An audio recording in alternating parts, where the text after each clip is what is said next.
Бүгүнкү студиянын коноктору Абдыкадыр Бейлеков, Кыргыз Республикасынын маданиятына эмгек сиңирген ишмер, Мураталы Күреңкеев атындагы музыкалык окуу жайынын кыргыз эл аспаптар бөлүмүнүн окутуучусу, Ош 3000 мамлекеттик иш-чаранын башкы көркөм жетекчиси, комузчу, дирижер.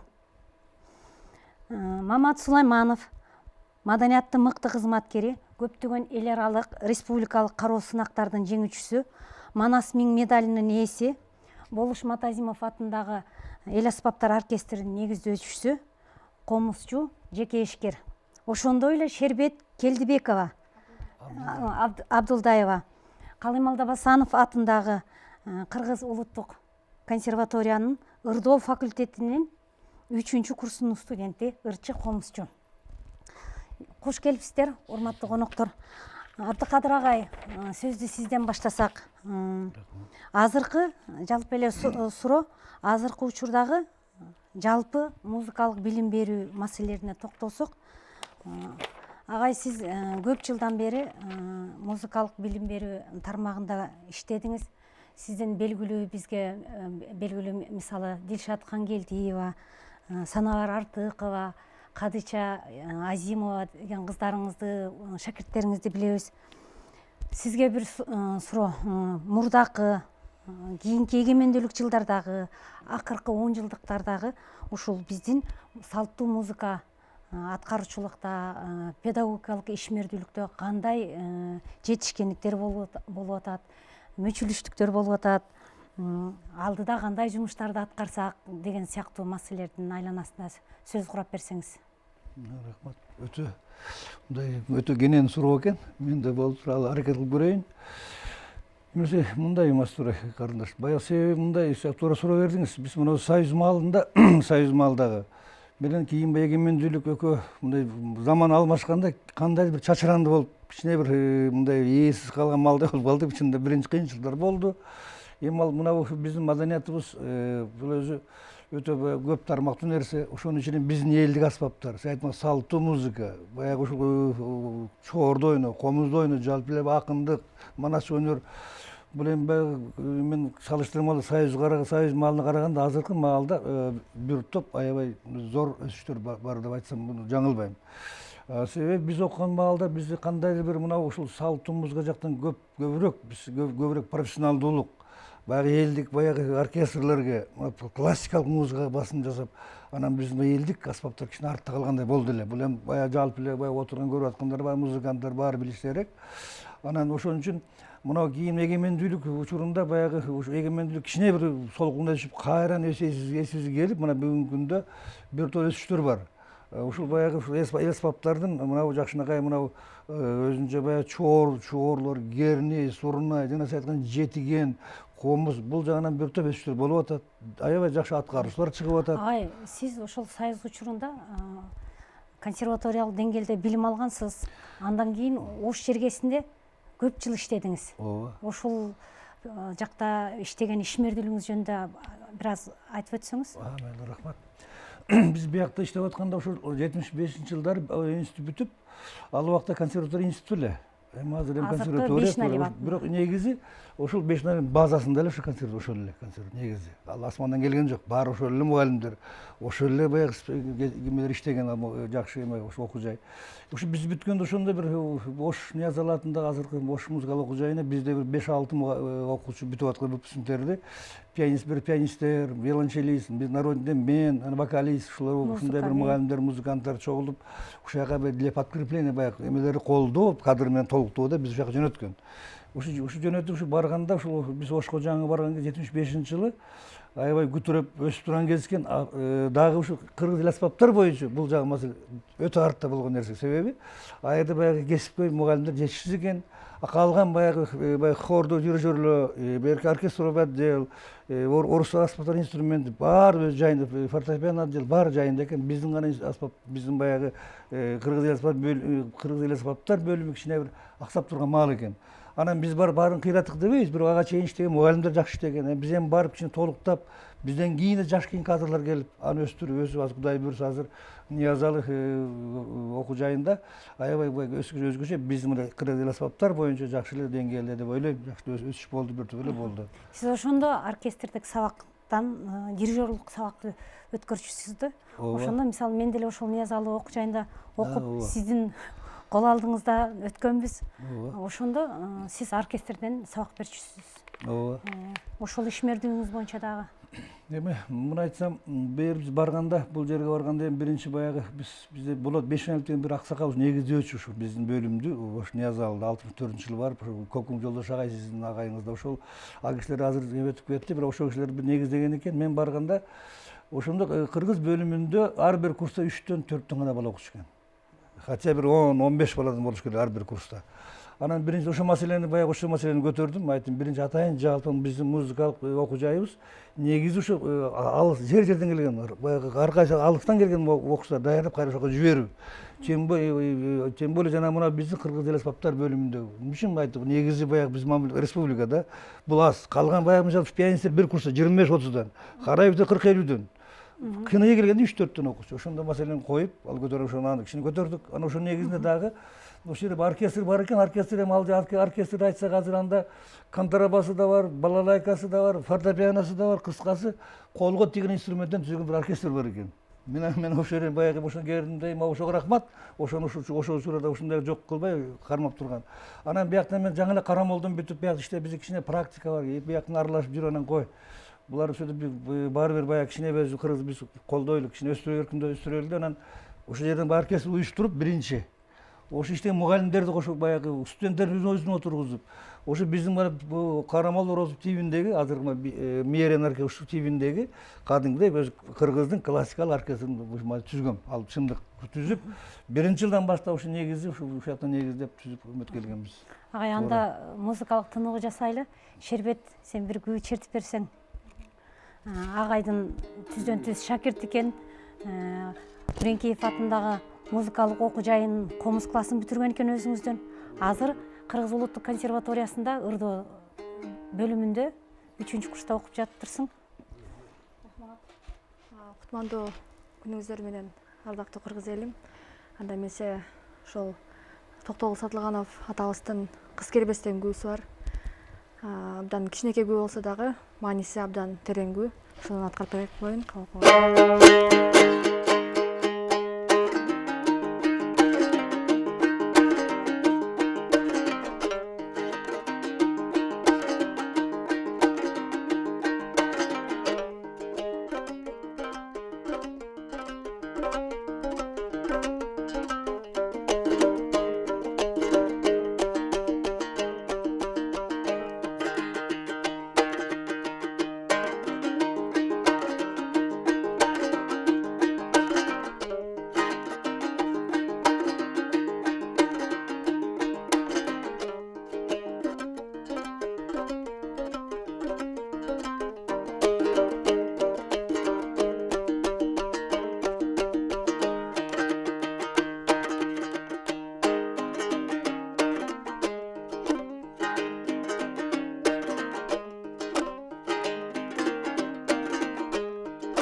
Чоң рахмат. Өнөрүң өркүндөй берсин. Мамат агай, сизге суроо. Эгемендүүлүк алган жылдары сиз катуу иштедиңиз. Ошол жылдардагы тарыхка бир аз өңүлүп айтып берсеңиз. Азыр эми колуңуздан комуз түшпөйт, комуз чертип берсеңиз. Себеби жеке ишкер катары кесибиңизди алмаштырып кеттиңиз, бирок баары бир жүрөгүңүз кыргыз музыкасы деп согот, комузуңузду колуңуздан түшүрбөй келатасыз. Жакшы алгылыктуу сөздөрүңүз бар болуш керек, ой толгоо, ошолор жөнүндө айтып берсеңиз. Күй чертип бергиңиз. Биринчи саламатсыздарбы, теле көрүүчүлөр. Биринчиден ошол мен 86-жылы жолдомо менен ошол Нияз атындагы музыкалык окуу жайына мугалим болуп барганмын. Ошол жылдан баштап ана Абдыкадыр Белекевич турат, ошондон чогуу иштешип, бир отделдечи. Ана кыргыз народдук эл аспаптар бөлүмүндө иштедик, мугалим болуп. Анан 90-жылдар Аразал союз болбоду. Болгондон кийин анан 87-жылы филармония уюшулду. Ошондо Абдыкадыр Белекевич көркөм жетекчи болуп барып, как один инициатор. Биз болчубуз, Абдыкадыр Белекевич, биз ошондо Рамат Токонишбаевичтер болуп, Абдрахман Байтөрешевичтер бар болчу. Анан ошол алдымалда эми союз кезде абдан катуу эле болду, өзгөрүүчү. Анан өзгөрүү болгондон кийин баягы маданият кызматкерине, окуу жайларга болобу, филармонияга болобу, өкмөт жактан дагы көз караштары кичине анча-мынча бурулбай калган. Ошол маалда ошо чачыранын кайра топтоп, Абдыкадыр Белекевич баш болуп, музыкалык топтоп, фольклордук чыгармаларды топтоп, ошол маалда Абидин Темировдор бар болчу. Токонишбаев биз билгендерден да, ансарында айтуучу сөз көп, эми баягы убакыттын тарсына байланыштуу көптөр дагы ойлоп калбасын. Ошол жерде иштегендердин баардыгы атын башына кайчасын билебиз. Рамат Жанбек Алыкуловдор бар болчу, Манас Бердибеков, Камчы, Рахманов, ошо Кудулдачы. Кабыл, Аттакыр бүт бар болчу. Анан кийин Абдыкадыр Белекевич айтып калды, эме кылып Байтөреевтерди чакырыпчы. Жакшы бир мындай фольклордук оркестр түзсө кандай болот, как сен жаш катары эме кылып алып кете аласың деди. Анан макулдугун берип, анан баарын биз основной музыкалык окуу жайдан топтогонбуз. Базаны ошол жерден топтоп, Ошондо Рыспай Абдыкадыров атындагы филармония уюшулду. Ошонун алдында эл аспаптар оркестри түзүлдү. 93-жылы ошондо айтышкан. Анан мен бир жарым жыл мага тийбей эле, мен бир жыл иштеп эме кылып берейин дедим. Уюштуруп, оркестр түзүп, анан Манас 1000 жылга даярдап алып барып берейин депчи. Анан баардыгын жетекчилер каражат материал жактан бүт баарын даярдап, бүт баарын айткан нерсени колдоп болду. Ошол маалда Рыспай Абдыкадыров намын эмес болчу. Жана Ош филармониясы болчу. Ошол маалда оркестр кантип эме кылабыз, атын коебуз. Анан Бегарстан деп туруп, ошо жактан чыккан Бегарстан деген баатыр, анан ошонун күү катана Бегарстанды ким жакшы чертет? Анан Болуш Мадазимов бар, комушубуз, Залкар комуш аксакалыбыз бар. Кыйын киши, анан ошо кишиге барып, Абдыкадыр Белекевич, Абдрахман Байтөрешевич, мен үчөөбүз барып, үйүнө барып, Бады деген айыл экен, Жаннатка деген. Айылдын үйүнө кирип, анан черттирип, нотага түшүрүп, анан келип ошонун негизинде анан Бегарстанда башканмын да. Ошо ийне жүйүнөн баштап, бутунан баштап, чөкөлөсүнө чейин, кийимдерге чейин эме кылып баштап. Кийинки кездерде андан кийин анан жеке ишкердикке өтүп кеттиңиз. Ооба. Андан кийин 2002-жылы кеттим. 2002-жылы ошого чейин иштедим ал жерде. Анан баягы бул жерде кадрды кантип сакташ керек? Кадрды сакташ үчүн бул жактан көп таланттар көп. Ал жакта таланттар көп. Мында уюшуп жакшылыкка мыкты чыгармалар чыгарса болот, мыкты жигиттерди, кыздарды чыгарсак болот. Келүүдө акча келип такалат, айлыктары жупуну, ал айлыкка эч ким иштей албайт. Же бала чакасынын баардын тиричиликтери бар да. Ошо айлыктан эме кылышып анан кээбилер кетип калышат, кээбилер эме калышат. Ошол анан жеке ишке кеткенин себеби ошол маалда ошондой заман болуп калды. Кыскасы айлык деп туруп эми үй бүлө дегенде анан негизи комуз өзүм пилектирисмен. Пилектир комуз деп коет. Мен бул жерде 9 жыл окуганмын. Көрөнкевде окудум 4 жыл. Университет 5 жыл окудум. Мен мугалим Тентимиш Мурат Алиш болчу, агайым. Ошондо 9 жыл окугам. Ошо оркестрге да азыркы өзгөрүп, баягы Комушу, Темиров, Комуз, Манас, айттылар, акындарды азыр уюшулуп жакшынаага бирден кетип атат. Ошо эл аспаптарына келгенде азыр ошол жактагы кичине кыйын жигиттер, кыйын кыздарыбыз бар. Ошолорду колдоо жөнүндө, ошолорду уюшуп мындай кылсак деген ниеттем бар. Анан эч качан өзүмдүн немемден кетпейт. Мен пилектерстерден айтам, мен мага ошо Комуз пилектерден мындай чар жайпаттын кашкасына чыккан мен дамирсер көрө элекмин да. Анан ачыклаш керек. Ошону дагы бир өрчүтүп, жакшылыкка балдарга билим берип, болгон мастерствосын көрсөтүп, эме кылса жакшына балдар чыгат деп ойлойм.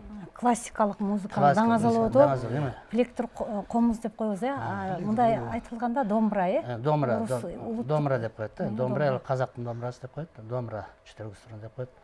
Ошол оркестрдагы эң солирующий инструмент ошо пилектер Комуз да. Будашкин концертин ойносок болот. Цыганский напев Сарасате. Либо Чайковский болобу. Классика. Классика Сарасатын классика жырларды мировой эмелерди дүйнөлүк деңгээлдеги классикага үңүлсөк болот. Бул албетте бул биздин тарыхыбыз, бул аспаптар кийин кыргыз элинин улуттук маданиятына кийин киргени менен аларды силер алып жүрүүчү, түптөөчү катары улантып келесиздер, бирок бул биздин тарыхыбыздан кетпеш керек, чындап келгенде. Азыр орду бар, нукка салып элге жайылтыш дагы эле милдет. Азыр деле мындай көрүп турсаң, кээ райондордо бар да, областтар бар, мисалы Талас, Баткен, Ош Жалал Абад, Чүй, Көл дегендейчи. Ошол жактарын дагы мындай өстүрсө болот деп ойлойм да. Эмне ушул деңгээлде, потому что ал жакта кадр маселеси ошол жагы кичине аксап турат. Ошондо мен ойлойм, бул жактын кадрлар дагы ошол жактын биздин мурда направление менен жөнөтчү да, жолдомо берип, окуу жайды бүтсөң, тигилерге барып иштейсиң мындай жерде. Азыр андай жок да. Азыр бүтүн каалаган жерде иштей бересиң. Ошондо ошол жака дагы жетекчилер көңүл буруп койсо, эмне каражат эле айлык маянасын көбөйтсө, ушул маданият кызматкерлерине көбүнчө оркестрга. Азыр оркестранттарга да. Мына биздин президентибиз ротация маселесин көтөрүп атат, жетекчилик тараптардан. Ушул аспаптарды, ушул адистик боюнча ротация маселеси курчтурат турбайбы? Ротация маселеси эмне? Ротация маселеси бул кайсы тармактын ээси болбосун, мисалы прокуратура болобу, СМС болобу, аким болобу, губернатор болобу, бул алмашып атпайбы? Биздин маданият кызмат алмашпай атат. Ошондой биздин бияктагы борбордо иштегенде эле жетекчилер ошол жака барып иштеп, өзүнүн немесин көрсөтүп, мен жок мындай Абдыкадыр агай, сиз мисалы 2 жыл 3 жыл иштесе деле кичине болот деген да. Бир деле борбордо жабыш бербейчи. Ооба, себеби ар бир регион өз алдынча болуп калат экен да. Сиз мисалы убагында ошол маселелердин катарында барып иштеп келдиңиз. Сиз айтып өтсөңүз ушу. Эми биз ушу барганда бир жерде мындай экен, эгер биз ушул жерде калганда мүмкүн возможно мен баягы ушу мындай бир көп маани бермек эмес ушул жагына. Мугалим ушу берип оркестрак болуп калмакпыз.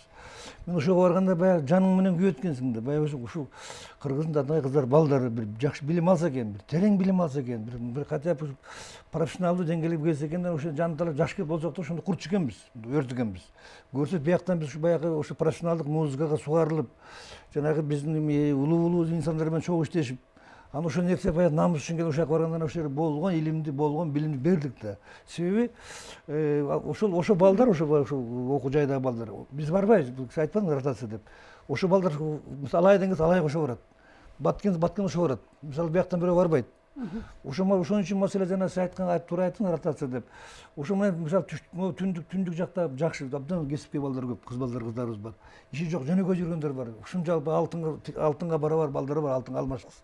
Ошол балдар бар иштеп, хотя бы 2-3 иштесе, ошол балдар ошол жактан бир туп баягы элге да пайда кылат эле. Ошол жаңы ачылыштарды алып, ошол региондогу өзгөчөлүктөрдү алып, эң дурус өзүндө билген билимин берип, кичине бир жакшы мындай болот. Анан азыр эми баягы ким айтмакчы, мына Мамат Акыр айтмакчы, бүткөндөн эле баягы кароосуз калган болуп эле барыбыз борбордо жабышабыз, борбордо бир алтын чыга турган ушундай. Мамат агай, сиз күй чертип берсеңиз.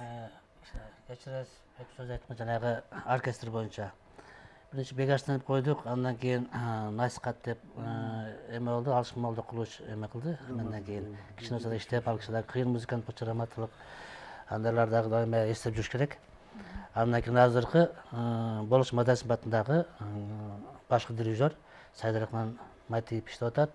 Ушуларды кармап, түптөп, ал кыргыз эл артисти азыр. Ошол түптөп кармап, ошого да рахмат. Ошону кармап, калет кармап иштегенгечи. Дагы көп эмелер бар, жетишсиз эмелер. Аны профессионал уровенде жакшы специалист, жакшы кыйын мен деген аткаруучу, чебер аткаруучулар керек да. ооба, биринчи кезекте аткаруучулук мастерство керек да ал жердечи. агай күй черткенди сагынсаңыз керек. Өзүм дамбрисмен плектерс коебуз деп коет. Сизди биз чоң концерттерде окумуш бир аткаруучулук чеберчилигиңизди көрүп, суктанып, аябай бир таасирленген учурларыбыз көп болчу. Нормалда Сиз барда ушул мастура, сиз ушул окуп атканда бу келген, э? Ооба, мен окуп атканда сиз бөлүм башчы болчуңуз, Кыргыз эл аспаптар бөлүмү. Агай куратордун. ансамда мен көптөн бери коебуз, ама көчө эле чалып калдыңыз, анан даярдан бери эме отуруп аракет кылып чалып берейин. Залкар комузчу Ыбырай Тумановдун Жеңиштен күрсүн чалып берейин.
Урматтуу телекөрүүчүлөр, сиздер күү теги телекөрсөтүүнү көрүп жатасыздар. Түз эфирдеги сурооңуздар болсо 64 00 62 65 42 04 телефондоруна чалсаңыздар болот. Абдыкадыр агай, сизге дагы бир суроо берейин. Акыркы жылдары ооз-2 салттагы профессионалдык музыка деген сөз кеп кылып атабыз. Ушул сөз терминдин арасында. Ушул терминдин аталышынын түпкүрүндө кандай маселелер жатат? Бир адис катары кененирээк бир түшүндүрмө берип өтсөңүз. Салттуу музыканын түпкүрүндө кайсы маселелер көбүрөөк бизди ойлондурат? Ооба, рахмат. эми мындай Мастура, сен де өзүң да муну барып жакшы билген, изилдеп жүргөн мындай жаш изилдеп жүргөн жаш окумуштуулук жолго түшкөн кызсың. Муну мындай айткым келет да, илгери биз мурда, илгери эмес, биздин учурда бул салттуу фольклор деген мындай көп бул маселе жок эле, салттуу музыка деген маселе. Мына бүгүнкү мына эгемендик алгандан кийин, мына азыр эми буйруса азыр кадимкидей өнүгүп, бул маселе аябай жакшы деңгээлге коюлуп келатат. Кайсысын айтмакчысың? Оозеки деп жалпы айтып атып, анын ичинде аспаптар да бар, акынчылык өнөр да бар, манасчылык да бар, баягы кыскасы бүт тармакты жалпы алганда ошол өзү негизи ошол жалпы деп атпай салттуу музыка. Себеби биз оозек алып жүргөн биздин атабалар. Биздин оозек алып жүргөн атабалардан калган эмеде бул музыка салттуу. Ошол үчүн мына бүгүн акындар, мен айтмакчы, акындар өзүнчө бир топ болуп, жакшы жака бир өзүнчө уюшулуп, кандай бир ынтымакта бир жолго түшүп, жакшынакай бир сонун конкурстар, айтыштар, кандай бир сонун майрамдар өткөрүлөт. Телевизордон дагы, мынагы эмеден дагы, жалпы концерттен дагы. Анан манасчылар, бул да аябай жакшы деңгээлге көтөрүлдү. Алар да буларны мен деген жакшы манасчылар чыгып, кадимкидей баягы күндөп, түндөп айтып атышат. Биз передачалар баягы көрүп атабыз, биз көрүп жатабыз. Анан мына биздин аспаптар боюнча кичине кандайдыр биздер мындай бир эме жок да, кандай биздер бир мындай уюшкандык, баягы бириккендик, кандай бир чачыргандыраак деп сезилет да, биз анткени ар ким өз окоту менен, тигил өзү менен, бул өзү менен. Себеби эмне деп ойлойсуз? Мен себеби дегенде баягы биз музыканттар мындай да, баягы мен ойлойм себеби биз кандайдыр ушуну бир уюштуруп аткан бир уюшап турган жеткирүү жагы татаалуу, мисалы кара күйлөрдү черткенде философиялык деңгээлин көрсөтө черте билиш керек да. Анан биздин заман өзгөрүп мындай шоуга көбүрөөк көңүл бурулуп атпайбы? Ошол маселеден биз бир аз чабылып калып атабыз го. Ал жагы да бар. Ал жагы да жал жок эмес. Себеби ал жагы да бар. Анан экинчиден баягы мындай да, бул мен сиз айткандан жакшы айтып кеттиңиз. Баягы күбө биздин баягы кылымды адам ал муздактан бери, жаралгандан бери биздин жаныбыз менен бүткөн, каныбыз менен бул комуз күйлөр, баягы Камбаркандан баштап бүгүнкү мына сынган бу бүгүнкү күнгө чейинки күйлөр, бул биз эл жанакы айтмак оозеки өнөрүндө баягы кулакты угуп, куймалактарына берип келгенбиз. Эми азыр мына сиз айткан жанагындай ошол биздин нукура классикалык аябай биздин баягы ушул биздин улуу музыкаларды кийинки учурда баягы жеңилирээк стилге, шоуга айланткан маселелер болуп атат. Бул жөнүндө ачык айтып коюш керек. Себеби ошол нерсе ошодон калыш керек, ага тийиш керек эмес. Эгер сиз кыйын, аны өзүң чыгарып, өзүң анан өзүң ону жаратып, аны жасай бер каала. Бирок баягы биздин салттуу нукура баягы ушундай бир аны калтырыш керек эмес. Биздин телегөрүүчүдөн суроо бар экен. Сурооңузду бере берсеңиз болот. Саламатсызбы? Саламатчылык. Мен Абдыкадыр Белековго суроо берейин дедим эле. Мен Бишкектен чалып жатам. Рахмат, сөйлөп бериңиз. Азыр мындай болуп атат да, мен бул Абдыкадыр Белеков менен чогуу уксам керек. Мен Турумова Тамара. Айтып койсоңуз, ушунча көп издедим эле. Кайда болду экен, кайсы түшөт экен деп, абдан таланттуу музыкант, таланттуу комузчу элеңиз. Ошо сизге ийгилик каалайм. Ишиңизде дайыма ийгилик болуп турсун. Мени эстеп жатсаңыз керек. Мен ошо чогуу окудук элек музыкальный училищеде Көлүнкеевде. Жакшы туруңуз эми. Просто көргөнүмө сүйүнүп атам. Абдан ыраазымын. Рахмат Тамара, Турумова. Эми таандым. Мен Гүл тараптан билеңиз, сиз баягы домбурада ушундай. Рахмат Тамара. Рахмат. Таандым. Каалооңузга рахмат, бар болуңуз Тамара эжеке. Абдыкадыр агай, сиз бир комуз чертип бербейсизби? Эми курсташыңыз чалып атат. Каалоо иретинде. Мен мунагы жана Мамат Такыр айтып кеткендей, биз оркестрге өткөн комузду өзүм кесибим боюнча өзүм виолончелист, баскыяк. Анан кийин баягы өзүм кыргыз болгондон кийин комуз кармап жүрүп, тырмалап жүрүп, ушу чалагыз, ушул эле самаралар менен ошолорду карап жүрүп, кардамал угуп жүрүп, ошо өзүм ошо кызык, анан кийин комузду кармап, анан оркестр менен кеткенде бул өзүнүн жебралды оор экен, жакшы оор деген маселе. Ошо кызыгып кетсеңиз бияк калып калат экен. Ошо менен комуз көп кармап жүрүп, анан кийин мугалим болуп, кийинки чертчи болдук. Азыр эми колуман келишинче чертип берейин эми анча. Кайсы күн чертип бересиз? Мына бүгүн аябай жыргал заман, жакшы заман деп атабыз. Жыргал күн. Ошол жана биздин улуу комузчубуз Ыбырай атабыздын баягы жан күн жарчысы дейт. Ошо кишинин бир жыргал күн деген бир көзүңүздү кайрып, аракет кылып кайрып көрөйүн. Жакшы болот.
сонун аткаруучулук агай. Көп жашаңыз. Ыбырай атабыз чертип бергендей сезилип турду. Рахмат. Дайыма колуңуздан комузуңуз түшпөсүн. Быйылкы жылы 3-чү көчмөндөр оюну болуп өттү. Бул маанилүү иш-чарага сиздер чоң профессионал адистер катары кандай көз карашта болдуңуздар, купулуңуздарга толдубу, ушул маселелер жөнүндө айтып берсеңиз. Айтайын дегеним, Абдыкадыр агай, сиз ушул көчмөндөр оюнуна түз өзүңүз катышпасаңыз дагы, бирок сырттан ошол чогултулган уюштуруу иштеринде жогорку окуу жайларынан келген мугалимдерге, жаш аткаруучуларга өзүңүздүн насааттарыңыздарды айтып, ыкма эсептерин иреттеп, ошол таң булбулу күүсүн нукка салып берген экенсиз да. Сиздин айткан насаатыңызды, көп кеңештериңизди баары туура көрүп кабыл алышты. Ушул чыгармачылык боюнча айтып берсеңиз, ошол бүткүл дүйнөлүк оюндарында биздин элдик аспаптардан комуз баштап, кыл-кыяк, чопочор, темир комузчулар аябай чыкты. Жетиген, урум аспаптардын түрлөрү манас айтуучулук укмуш деңгээлде чыкты. Ушул жакка адис катары айтып бериңиз. Мен менен баштагым келет. Баягы 16-жылы 2-чү көчмөндөрү биз кичине мындай катышуучу болуп катышып калдык жакындан. Баягы 1000 комузчу деп Машбудойдо ойноп. Анда да кичине бир мүчүлүштөр болгон себеби баягы запись кылганда кичине азыраак болгон ушу прям ушу немеден баштап, сахнадан тияктан жазып кичине көбөйтүп, массалык түрүн көбөйтүп көргөзгөнбүз. Бирок ал учурда чындап эле баягы бир мен кийинге уруп калдым, бир топтор катышпаган кээбилер силер жөн эле баягы бар ойнобосо керек деген жок. Мен ушул сөздү жалпы кыргыз эл журтума айтып кетмекчимин, баягы өтө жоопкерчилик менен. Катышкан 1000 комузчунун бар ойногон, бүт ойногон комуздар. Мен бирок ойногон эмеси баягы качество, конечно, арасына келип, бирок негизи жалпы бат ойногон чындык 1000 комузчу ойногондук. Анан бул биринчи, экинчиден ошол кезде аябай жакшы чыккан ал ошол ушунча масса. Элдин баары тура калып кол чаап, ыйлаганга чейин кээ бир болгон чындык. Анан ошондо бирок ошол эмеде ошол деңгээлде мына кийинки көчмөндөр оюнунда, 3-чү көчмөндөр оюнунда мен буга тикенен катышкан жокмун, бирок азыр эми мен баягы муну иштеген иш-чаранын баягы башында турган башкалар болду, уюштургандар бөлөк болду. Мен бир момент сиз айтып кеткен эми эл ойлоп калбасын, баары уюштуруп жок. Мен ошол бир моментте баягы чогуу отурган жетекчилердин отуруп, ушуну даярдап атканда, ошондо кирип калып, анан ушуну суранганда, мен сурандым, ар ким өзү баягы сүйлөштүк да, вариант. Сиз кандай? Анан ошо бир жакшы вариантына кабыл алалы деп, анан ошо жакшы вариантын ушуну бир вариант көргөзүп берем. Ал вариантты биз баягы биздин улуу комузчубуз Чалагыз Иманкулов агайыбыз жанагы ошол Самара Токтокуловна ошо иштеп, азыркы оркестрде иштеп аткан балдар бар, ансамбль комузда жүрүп. Чалагыз Исабаев. Анан биздин мына азыр Сагынбек, Дүйшөн, Касымов деген комузчу балдар бар азыр Карамолдодо. Ошо биз ансамбль ойноп жүрүп ошондо эметкенбиз. Ушул жанагы ыкмалар ошондо биз баары чоң бирдей болду, эсептери ошону бир чогуу отурган бир колуман келген бир көргөзүп койдум.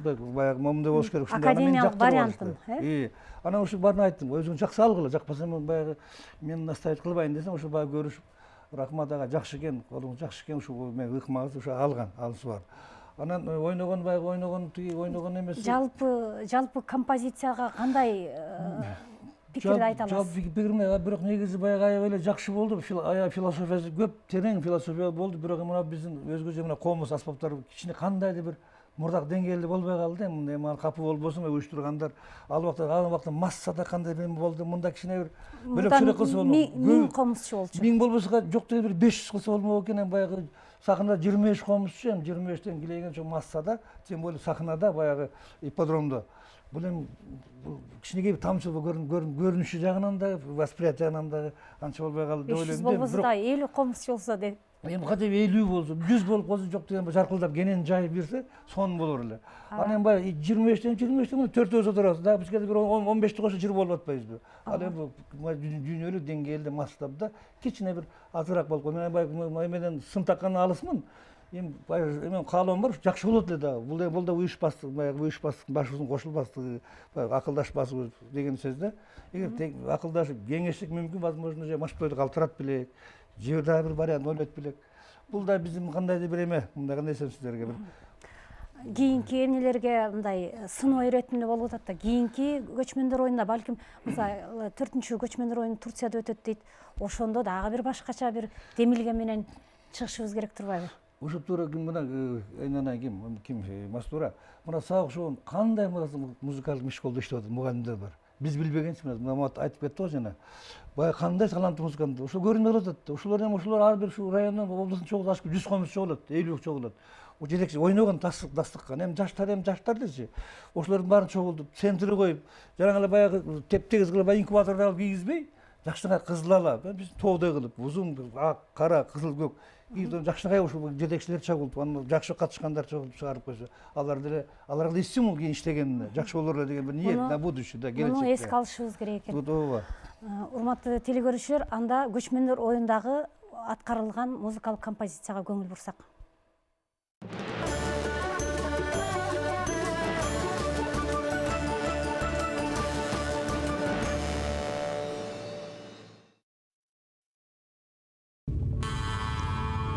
Кайыктагы баланын ооз комузда ойногон алгачкы үнүнө оюн талаасына 500ден ашык ооз комузчулар чыгып атканын көрүп турабыз. Это очень символично, когда на первый зов откликается что-то. У нас есть еще шанс, у человечества есть шанс.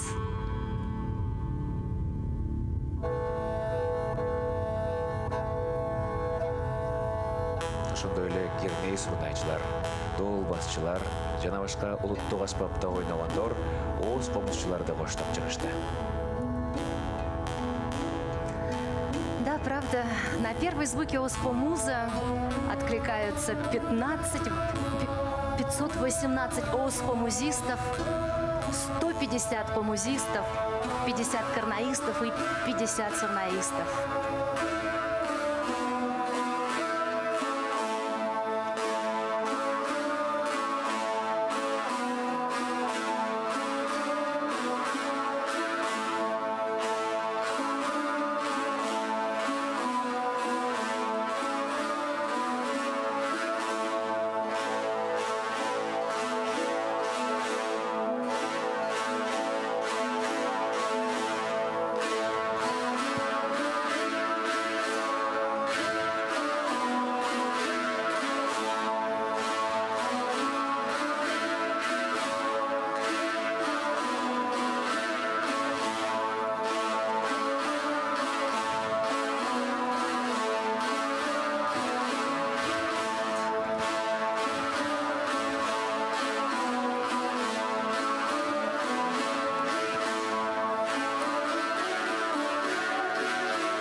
урматтуу теле көрүүчүлөр, бүгүнкү теле берүүбүздө темасы музыкалык билим берүүдөгү маселелер.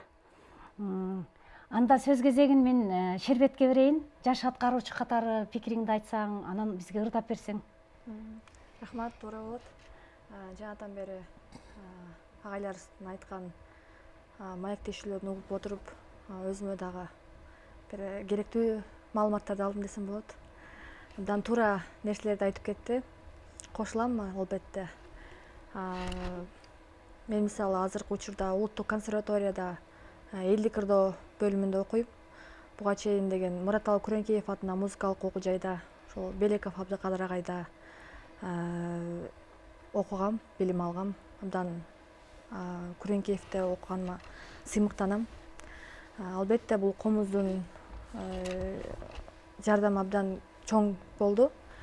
Баягы ырларды коштогондо, абдан профессионалдуу көз караш менен карап, кандай кылып коздосом, кандай кылып коштосом, илгерки биздин Мыскал апабыздын, Атай Гомбаев атабыздын ырларынан таасирленип, алардын шерт ыкмаларын карап, өзүмө алып дегендей ушундай бир чоң өзгөчөлүктөрү бар экен. Анда эмесе ушул сиздер үчүн ыр аткарып берейин. Апакем деген ыр бар. Сардарбек Жумалиевдин калемине таандык. Сиздер үчүн болсун, кабыл алыңыздар. Жакшы болот.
Рахмат. Өнөрүң өркүндөй берсин.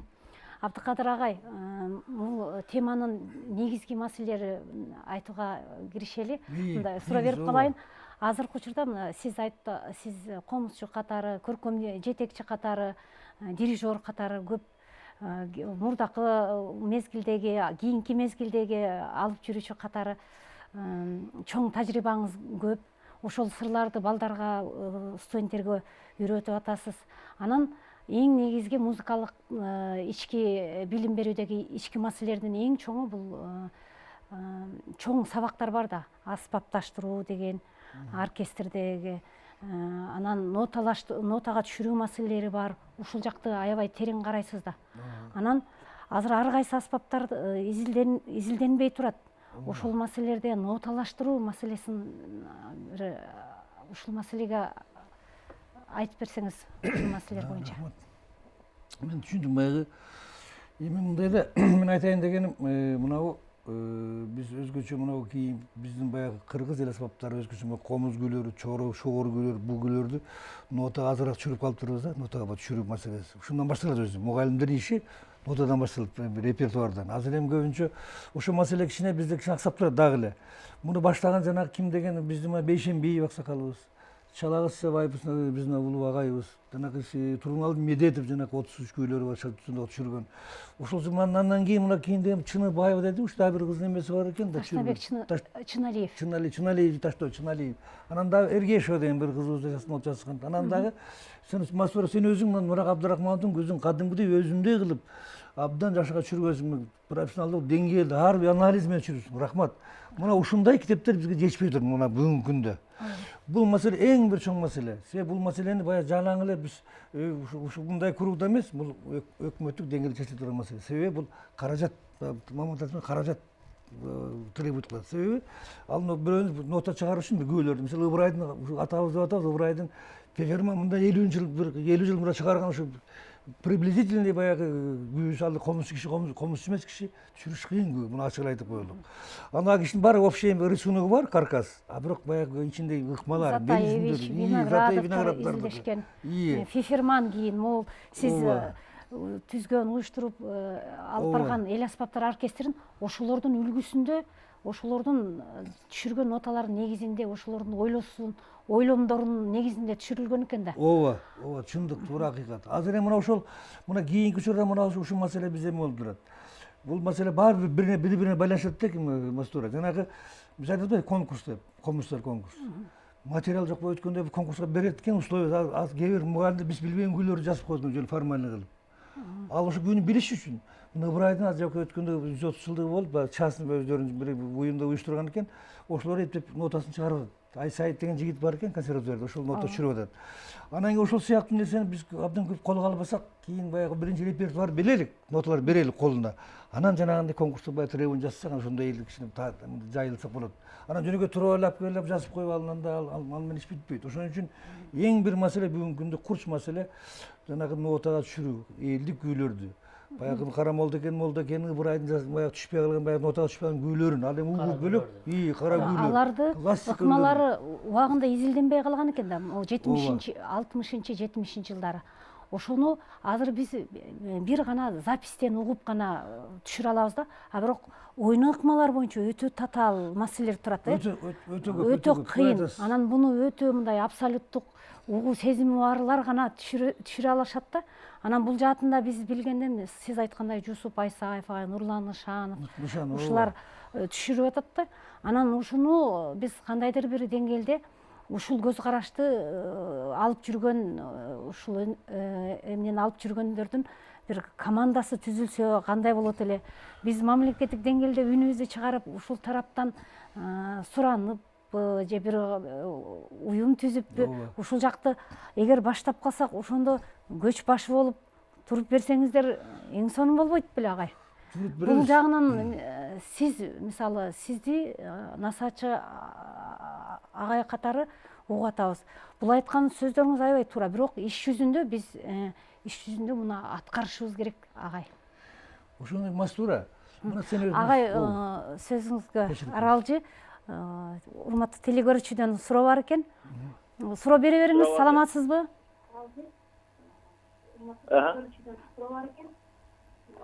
Сурооңузду бере бериңиз. Ассаламу алейкум. Валейкум ассалам. Абдыкадыр Берегович. Рахмат. Мен Баккенен чыгып. Рахмат. Суроо бере бериңиз. Баккенен чыгып атам. Берубай Бабаев. Берубай. Теоретик музыка бет. Мен каптанын неме алып калдым энди. Айта бер. Дартыңды айта бер, дартыңды. Неме Абдыкадыр, сен чоң комушсун. Аны билебиз эми. Мен неме кылганым? Мындай. Биз Самаркандыкта 5 мектеп бар. Ооба. Бакке районунун Самарканд айылында 5 мектеп бар. Ооба. Бирөөсү дагы мындай музыкалык билими бар адам жок. Эми мен жанагы убагында иштеп турганда жанагы элдик музыка, орус музыкасы, класс неменен бул дүйнөлүк музыкаларды окшоп таанышып элем.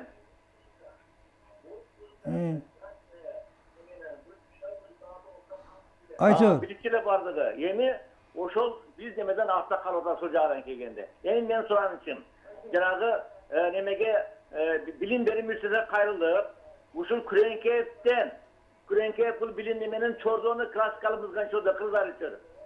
Ошол бүткөндөрдөн мындай неме кылса, нафарат эсе болбой беле Баткенге дейм да. Сиздин сурооңуз түшүнүктүү болду, рахмат. Аябай маанилүү суроо берип атасыз. Агай адистердин жетишпегендигин, кадр маселесин козгоп атат. Баткен областына, райондоруна биз мугалимдерден илим көтөрүш керек экенбиз. Муну туура айтасыз. Бу жерде мындай да Баткен биздин аябай бир абдан керек. Стратегиялык да мааниси бар. Мындай жакшы абдан алыскы район. Ал туура айтасыз. Эгер 5 мектепке бир мугалим болбосо биз үчүн өтө минус. Биздин министерство, биздин министрлик үчүн, жалпы эле образование үчүн. Айтканыңыз туура. Аны биз мындай экен да. Биз жибергенде биринчи эмеси сиздер ушактан балдар окушу жөнөтүп, окутуп алып, кайра алып барсаңар туура болот эле. Ана атайын биякта мисалы бу жерден нарындан аяка атам десең да барбайт эл азыр. Себеп дегенде ушул маселени сиз өзүңүз ушул жерден келип, ушул жерден бөрүбай бир жакшы кадр жөнөтсөңөр, мисалы Күреңкеевге деп атайын бир кат жазып, кат жолдоо менен биз берен жардам берип, даярдап, анан кайра сиздерге жөнөтүп берип, бул жакшыраак, жеңилирээк дейин да. Анан дагы маселе Ошто музыкалык окуу жай бар. Ош Ниязалыга дагы Ош жеринде ошолорго бул маселе болсо бул жөнүндө сүйлөшүп айтабыз албетте. Баягы жогору деңгээлде болду, кайсы деңгээлде айтып бул маселени туура эле койдуңуз, бөрүбай. Абдан жакшы. Жалаң сиз эмес, көп жерлерде ушундай маселе бар болуш керек. Рахмат. Жанагы кадр маселеси. Кадр маселеси. Ошондон аксатышат да. Бүт эле мисалы борбордо, облустарда, шаарларда бар иштеп атышат. Мындай мен өзүм эле электен болом, Самаркандыкты мен жакшы билем, 5 мектепти. Ал жерде мен ойлойм, ошол жерде сиз айткандай бир окуучуларды даярдап кадрларды жөнөсө, музыкалык окуу жайгабы, же университет искусствого жанагы университетке келип ошол жерден 4 жыл, 5 жыл таалим алып, билим алып, кара өсөрүн алса, кичине ошол жылыш болот деген ойдомун да. Рахмат агай. Убакыт чукул болуп баратат. Анан айтыңыз. Анан жана уюшуу маселеси мындай да Мамат. Мынакей шербетке өсүп бараткан биздин кызыбыз, биздин келечегибиз кийинки. Мына Мастура сен өзүң мына мен байкаганда өзүң ушу мына илимий жакка көбүрөөк басым жасап атасың. Ошол менен жүргөн кызсың. Мына биз бай практикбиз. Сиз теоретик билесиз, практикада бар. Илимде ушу сен жашсыңар. Азыр ошол жана илимий жагын, ошол жагын көбүрөөк колго алып, ушуну ачсаңар жакшы болор эле. Анан үчүн башыбыз баары биригиш керек. Буга бир аспапчылар биригиш керек. Музыканы алып жүрүүчүлөр. Ошолор чогулуп бир ушуна комузчу, чоорчусу, кыякчысыбы, тиги манасчысыбы, ушул баары чогулуп туруп, кандай бир жакшы бир уюм түзүп алып, биз келечекке жакшы эмне кылабыз, келечек жаштарга эмне калтырабыз. Жана эмнени алып берип бармак, ушул маселени кое турган, жана отуларды түшүрүп, тегуларды түзүп болот. Коноктор сөзүбүз аяктап баратат. Каалоо тилектериңиздер болсо, сунуштарыңыздарды салттуу музыканы алып жүрүүчүлөргө, жалпы эле көрөрмандарга айтып өтсөңүз. Мамат агай. Биринчиден жанагы жогоркуда Абдыкадыр Белекич айтып кетти. Мастурага рахмат ушунчалык бизди чакырып ушул кеңешиңерди айтып койгула депчи. Болгон нерсесин биз айттык. Негизгиси сага чоң рахмат. Ушундай нерсени көбүрөөк уюштуруп, көбүрөөк чакырып специалисттердичи ушундай передачада даны берип турсаңыз, жакшы болор эле. Анан кааларым эмнеде бир уюм болуп уюштуруп калса, бир жеке ишкер катары кандайдыр бир жардамга келип дегендей салымыңызды кошо аласызбы? Ал жактан сөз жок. Жеке ишкер катары, өзүм как музыкант катары. Мен өзүм жеке ишкер болгон, ал экинчи эме жолдо турат да. Биринчи эме мен музыка. Жүрөгүмдө музыка коебуз, электр коебуз. Урматтуу телекөрүүчүлөр, ушуну менен Маданият тарых телеканалындагы түз эфирдеги Күбүтеги телекөрсөтүү аяктады. Биздин коноктор Абдыкадыр Белеков, Кыргыз Республикасынын маданиятына эмгек сиңирген ишмер, комузчу, дирижер, Мамат Сулейманов, маданияттын мыкты кызматкери, жеке ишкер, комузчу. Ошондой эле кийинки жаш муун кыздарыбыздын бири Шербет Абдылдаева. Саламатта калыңыздар.